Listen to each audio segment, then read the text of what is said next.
साथियों नमस्कार। आज एक खुशी की बात यह है कि प्रदेश के माननीय मुख्यमंत्री जी ने बिना नाम लिए ये कहा कि कांग्रेस के एक नेता रोजगार के बारे में बात करते हैं और उन्होंने कांग्रेस के ऊपर ये आरोप लगाया कि 70 सालों के शासन में, जबकि कांग्रेस का इस देश में या इस प्रदेश में 70 साल शासन नहीं रहा।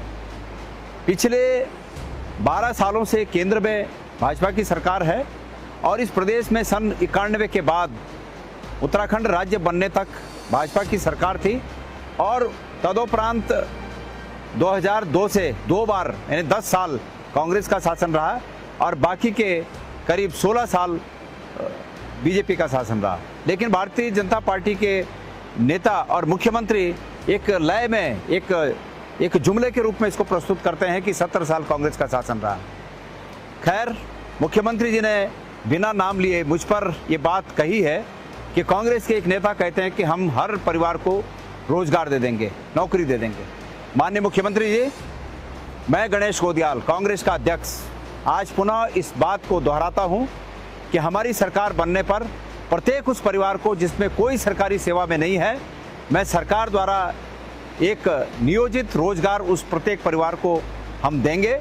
मैं इस प्रदेश की जनता से वादा पहले भी किया मैंने, आज आपके कहने के बाद दोबारा कर रहा हूं। खैर, मेरे वक्तव्य को सुनने के पहले आप लोग माननीय मुख्यमंत्री जी के इस वक्तव्य को पहले सुनिए। अभी एक पार्टी जिसने 70 सालों तक इस देश के अंदर शासन किया है, उस पार्टी के एक नेता कह रहे थे कि हमारी सरकार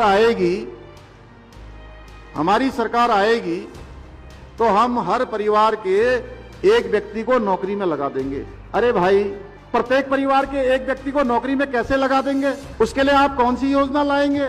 माननीय मुख्यमंत्री जी, आपने इस बात पर रिएक्ट किया, आपका धन्यवाद। नाम ले लेते तो और अच्छी बात थी, पर उस लायक आपने हमें नहीं समझा कि आप नाम लें। खैर, कोई बात नहीं, लेकिन अफसोस की बात ये भी कहनी पड़ रही है मुझे कि आज तक हमने इतनी बार कहा, लेकिन अंकिता भंडारी मामले में आपने कुछ नहीं कहा। और आज भी आपकी पार्टी के नेता जो इस कांड में संलिप्त हैं, आज भी आपने उनको बिल्कुल सेफ पैसेज दिया हुआ है निकलने का। नंबर 2, आपने अग्निवीर पर कुछ नहीं कहा। इस प्रदेश में हजारों हजार युवा, उनके सपने चकनाचूर हो गए क्योंकि फौज की रेगुलर भर्ती आपकी पार्टी ने बंद कर दी और अग्निवीर योजना शुरू करके आपने युवाओं के हितों पर कुठाराघात किया। इस पर आपने कुछ नहीं बोला। मैं उम्मीद करूंगा कि आप इस पर भी कुछ बोलेंगे। आपने केदारनाथ में सोना चोरी हुआ, आपने उस पर कुछ नहीं बोला क्योंकि उसमें आपके पार्टी के नेता